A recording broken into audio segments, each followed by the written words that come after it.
Hey guys, today my video is going to be a little bit different than my others. I'm going to be speaking about postpartum recovery, and I think it's just like such a messy topic. One riddled with a lot of fear going into it, and I think just like it's such a pivotal, transformative moment for a person to go through. And like mine wasn't linear or straightforward or anything that I expected at all. I could not have been prepared for that or for what I experienced at all. And so while this video will kind of be like, my advice for trying to prepare for something as massive and pivotal as becoming a mother and becoming a parent and also healing your body in this process, it's not going to be linear. It's not going to be a structured thing. So if you'll forgive me, this will be a little bit of a more TMI video.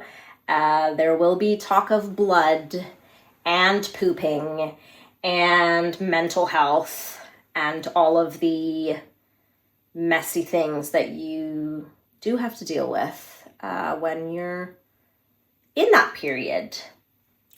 So let me just preface this by saying if you are in the postpartum period or you're about to go into a postpartum period, you'll heal faster than you think. Like when I was in the thick of it, thought like I could see no end, but my body was amazing to me. And I did have some hurdles along the way. And I felt like there was no end in sight. But then before I knew it, it was over. So if you're going through it right now, know that, it's only temporary. And hopefully the past you will have put into place some things to help you through it. Oh, I'm sweating now, even thinking about it. So let me just start by giving you a little bit of backstory of what happened with me. So I was extremely worried about postpartum depression before going into pregnancy even. And that's just because I've had a lot of mental health issues in my life. I've had mental health diagnoses. I've had psychosis. I've had really, really bad depression in the past. And so I felt like if anyone was at risk of a really bad postpartum depression period, it would be me. So given all of this information, I guess the team at the hospital knew this as well. So they actually had a special team called the perinatal health team, I guess, who were looking after me in the mental health department. So the perinatal team is one that kind of takes you from before birth to straight after and for a longer time after than a person who wouldn't be higher risk of mental health issues after birth. So rather than a couple weeks checkup from your midwife or whoever, there would be a dedicated mental health specialist that checked on you even months afterwards if you needed it. So that was one safety blanket that I had to prepare me.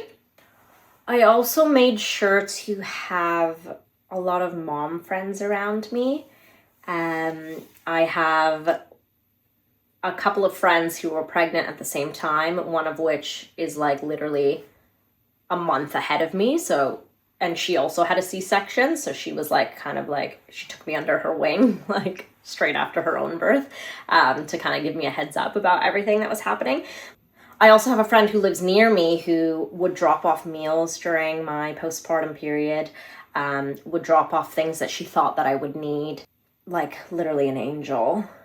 And finally, there's this random woman that I messaged on Facebook Marketplace because she had a sterilizer that I was interested in and she was selling it.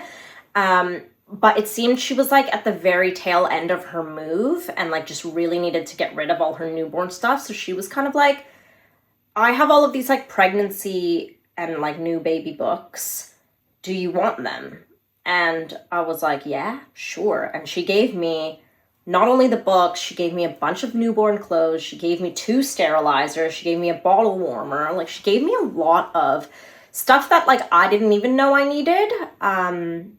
If you're lucky enough to find a random Facebook angel, like, that would be so good. But I will also mention the things that she included in this little, like, care package, so that you can maybe get them for yourself. I also had a doula.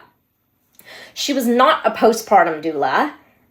She was one that would coach me through what I hoped would have been a home birth, but turns out I had a C-section, and so she was there to hold us through all of that. And we did meet up a couple of times after the birth as well. But I think that a postpartum doula is like an amazing thing to have if you can afford it.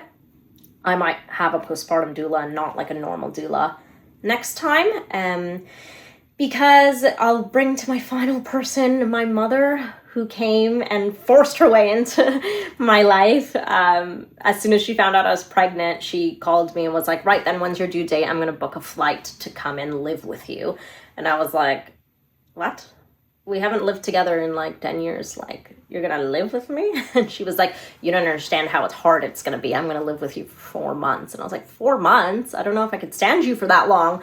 And she was like, you have no idea. And, you know, as moms are, she was right. She's always right. Why is she always right? And I needed her. And I was like crying when she was about to leave. I was like, please, I don't know if I can do this without you. But I mean, I did. And I am so grateful for all of her assistance in that time, because I couldn't have done it without her. And I'm so, so, so happy to have had that time with my mom. So I do think that you want to have all of the support around you, especially like maternal support, because there's only so much your partner can do if your partner's like a man, especially. There's just nothing like the tender loving care of, if you can get like a mother, that would be incredible. But if it's like your friend or like a postpartum doula, someone you hire, like somebody that really cares for you and cooks meals, does your laundry, listens to you as you rant or cry, like it's just so healing to have that love and support. And I just think that that is what our bodies and hearts like tell us that we need. I think that that's the way that it has been for like many thousands of years. And it's only recently that we've become so individualistic as a society. Build your community. Make sure there's lots of like healing energy within it. And yeah, do this even before you become pregnant. I guess I'll talk about nourishment. So what I ate and what I consumed in order to heal faster. I had read that eating your placenta is helpful in combating postpartum depression. And I honestly didn't really look into it that much because it's like a traditional Chinese medicine practice. And kind of everything that's a traditional Chinese medicine practice, I trust, because it is like a wisdom that is thousands and thousands of years old. So even though there's not much like modern Western research to prove that it's good and helpful, I just feel like Eastern wisdom just knows. Like they didn't need to write it down and prove it with like all these studies. They just knew. So as soon as I heard, you know, the Chinese do it, I was like, yes, I'm gonna eat my placenta. And so I looked into a woman who does the traditional Chinese medicine method of steaming the placenta in order to get rid of bacteria, and then she would put it into pills for me. This woman happened to also live and work on my road, so it was very convenient for me to access that kind of service. I believe there are also doulas who do it for you, but if you're going to do this, you want to make sure that you get a trained, not a trained, but like somebody who's experienced with it and will actually like steam through your organ for you to make sure that it's not riddled with disease, I guess. I also had her cut like a chunk. This is just like because it was offered on her services. I didn't know that you could do this beforehand, and I don't know. She offered to cut like a couple of pieces that she'd put in the like freezer for you, or put into like cubes or whatever, and then you could just throw them into smoothies and consume it. And it's best to consume like a chunk of your placenta like straight away in order to absorb back like the nutrients straight after birth. I guess like the concept behind it is that you like lose all this blood and all these vitamins and I don't know, whatever you lose during pregnancy. So straight away it's good to like consume something that's high iron, and like animals do it. Like I think dogs and wolves and a lot of animals will straight away eat their placenta. So that's another reason why I did it. I was like, if animals are doing it, they know something that we don't know. And they're very intuitive, aren't they, animals? So it sounds really silly because I know like it's like kind of a joke. It's like, haha, eat your placenta. But I actually did it. And it was horrible. Actually, the smoothie was not that horrible because I could like disguise it with berries and stuff. But the pills, which I had to take, or they recommended that I took twice a day, every day for like 40 days after pregnancy or after birth, like they were disgusting. Obviously, they're encapsulated. You're not meant to like just swallow the placenta powder, but you could still taste through the capsule, and it was absolutely rank. And I don't think I even finished them. No, I threw them out because I was just so sick of having them every day. So unpleasant. But I don't know how much that contributed to me being healed or avoiding postpartum depression, but I was healed very quickly and I did not experience postpartum depression. So I feel like it worked. And if you have like free access to a organ that you can consume after birth, then you should do it, right? I don't know. This was my logic. Don't know that I would do it again another time, but it worked, I think, for me this time.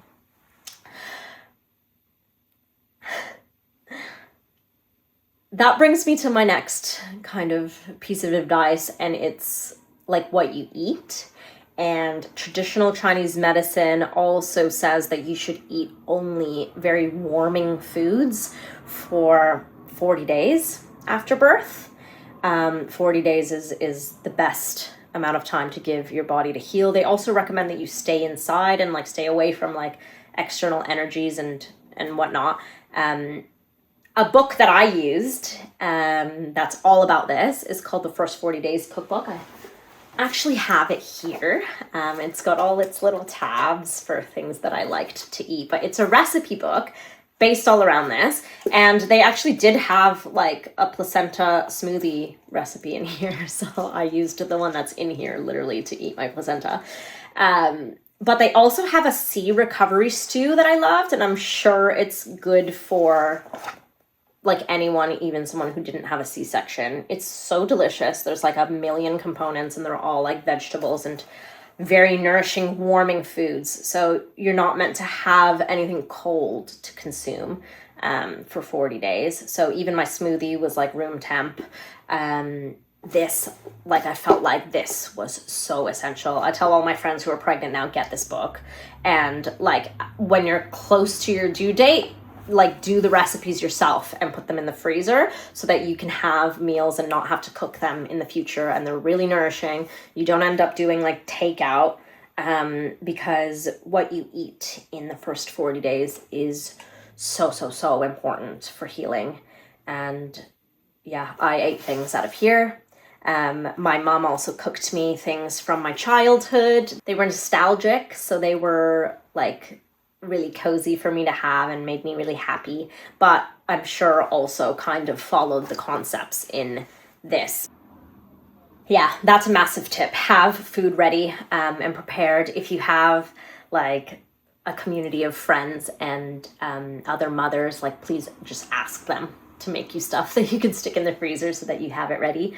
I wish I did this more, and it is such a hot tip because you're not going to want to cook when you've freshly given birth and you have to eat basically whole foods and healthy things. So yeah, you got to pre-plan for that. Another thing is hydration. I have this sippy water bottle. When you've just given birth, you don't even want to go through this annoyingness of like leaning your head back and pouring a drink into your mouth. So sippy water bottle, essential. And this one has like time on it. So I'm meant to drink like 4 of these a day in order to have enough hydration to heal. So it's good to like keep note of that.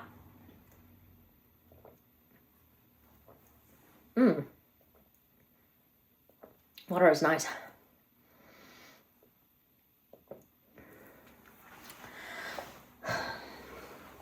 Finally, on the nourishment tip, have some like peppermint tea on hand because you're gonna be like constipated afterwards. For me, it was because I had a C-section and like mentally I couldn't get over the idea that if I like pushed too hard, like my C-section scar might explode. Obviously that doesn't logically make any sense at all, but like they cut like all these nerves in my stomach, so like I didn't have any ab strength to push, and so like my stomach was like this big full of gas and it was so uncomfortable, and all I wanted was to poo. All I really wanted was to poo and fart, and I couldn't physically push to do it. So I was drinking peppermint tea like I was breathing air. Like I was just really trying to soften my stool and do that. I actually did end up going to the doctor for it because I was very concerned, only because they were checking for my baby for jaundice. One day, and I saw a woman in there who had also given birth to a baby that was the exact same age as my baby, and she like looked like she was never pregnant already, and this was like 5 days after, and I looked like I was 7 months pregnant still. I was so confused. So like a couple days later, I went back to the doctor and I was like, why is it all so big and painful and hard still? And then he like flicked it and it made like an echoey sound. He's like, it's air. It's all air in there. You need to fart. And I was like, oh, how do I fart? So yeah, you will probably have this trouble for at least a few days. I felt like mine was like really, really long. But yeah, have peppermint tea on hand. I ended up having to have like a stool softener / like really, really natural, I guess, laxative to help. But eventually that all went away and I deflated and I felt better and like everything started working again. That being said, the process directly after a C-section, and I'm sure after a vaginal birth as well, is so insane. Like, you get tossed around like a salad in there. You get like a wound, most likely, and like it's sore to walk. Your ab muscles like split apart. It's just insane. And then like a couple of weeks later, your body's just like, and then it's fine.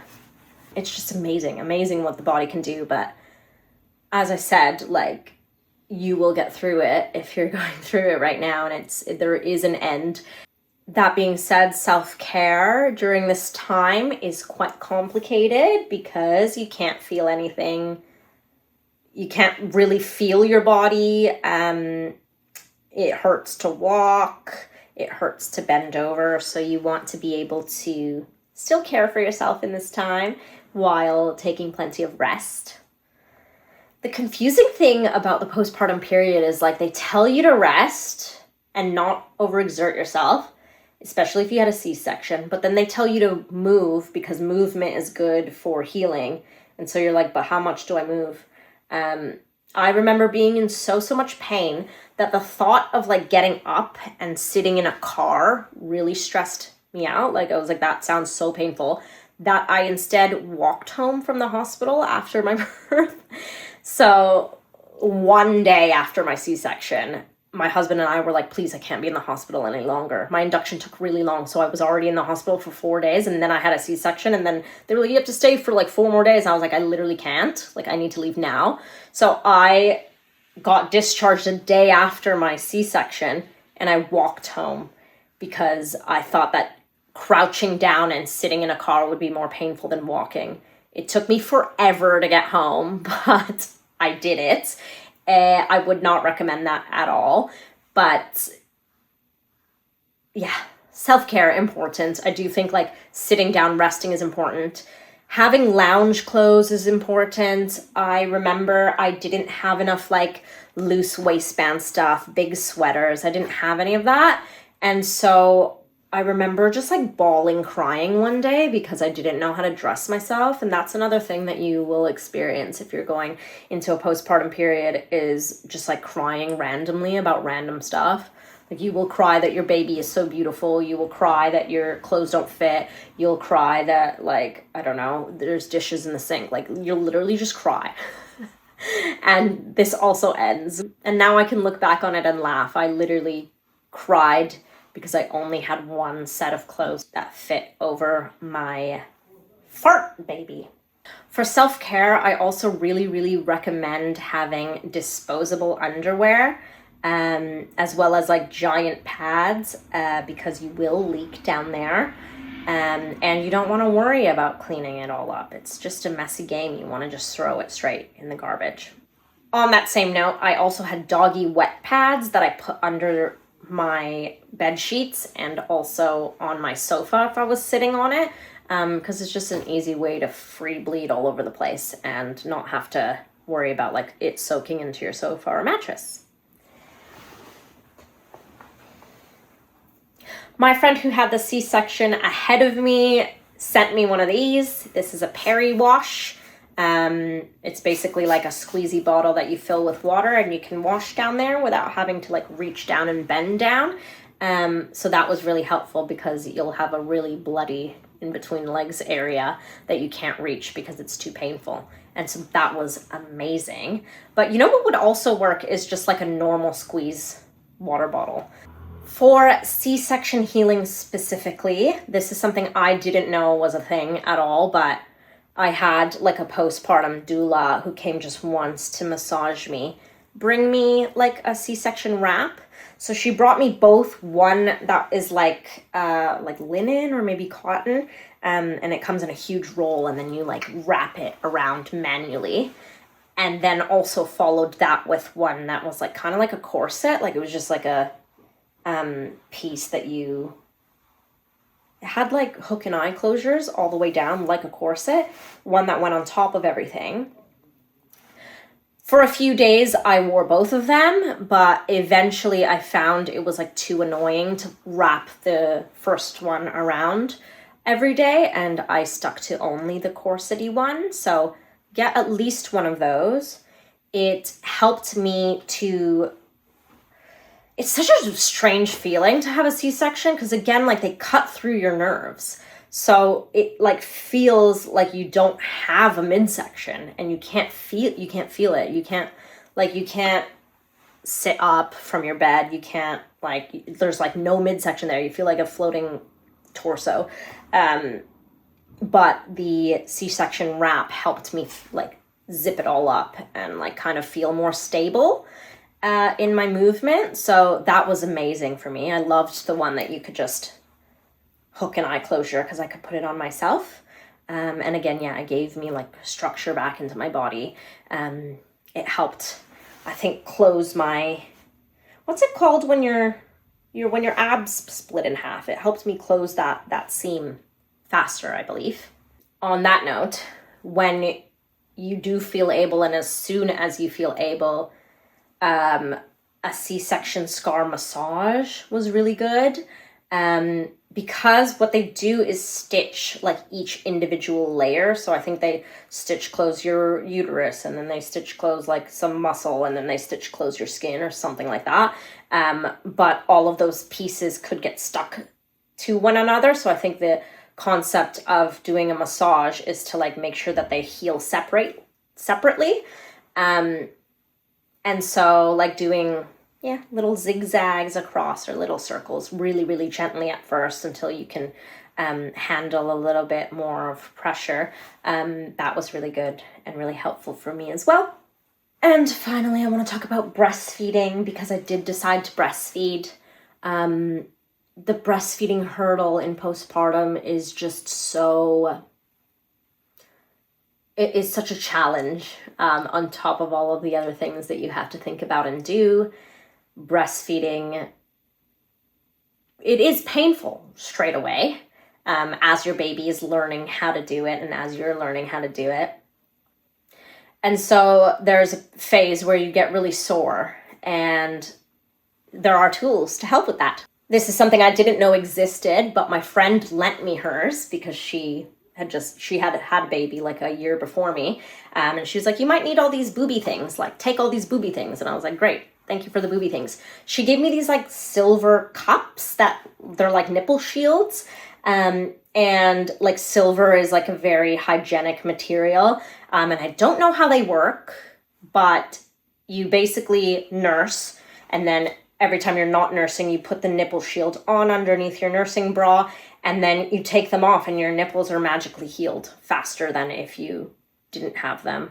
I have no idea how they work, but they were magical. Like, I would have like sore, cracked nipples, and putting this silver cup on made it like more bearable. I also had lanolin cream. So that's like a cream that you can put on that the baby can consume and it's not harmful. That's really like soothing. It's like kind of like Vaseline-esque, but is like natural, I guess.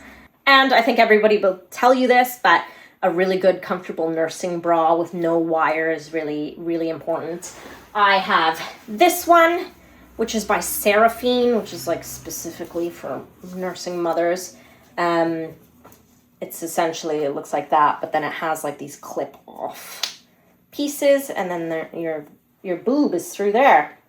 I bought one size up, so I'm normally an extra small because I'm from the Itty Bitty Titty Committee.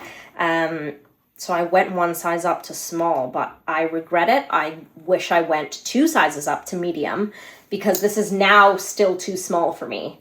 So this is one size up from before, but is still small for me even a year and a half into breastfeeding. And your boobs will get massive. They will get so big. And when you think they're at their biggest, they will get even bigger. And so a tight bra is like, it's not what you want in this stage, especially when you're super engorged right at the beginning. Like, you want to be comfy. And you want to be able to hold up nursing pads. So these are like little cotton circles that you stick in your bra that absorb any breast milk that's leaking out, because at the beginning your body's like so confused and your breast milk's just like, when do I make more milk? Leak, leak, leak everywhere. And you'll ruin all your clothes if you don't have these. So that's everything that I recommend. And yeah, it's such an insane experience. And through it, you're doing all of these things and preparing all these things and keeping a life alive that isn't your own life and is in addition to your own life. And you're managing like everything that's changing around you. And you don't even realize the huge shift that's occurring inside of you. And only when you're like come through the other side and you look back, like I'm doing literally now 15 months later, you're like, whoa, I'm amazing. So just know that, like, yeah, your body's incredible. And I hope that some of this was helpful, even if it's just in mentally preparing you for what is an insane ride. So yeah, I'm really proud of myself. I'm really proud of myself for moving through all of that.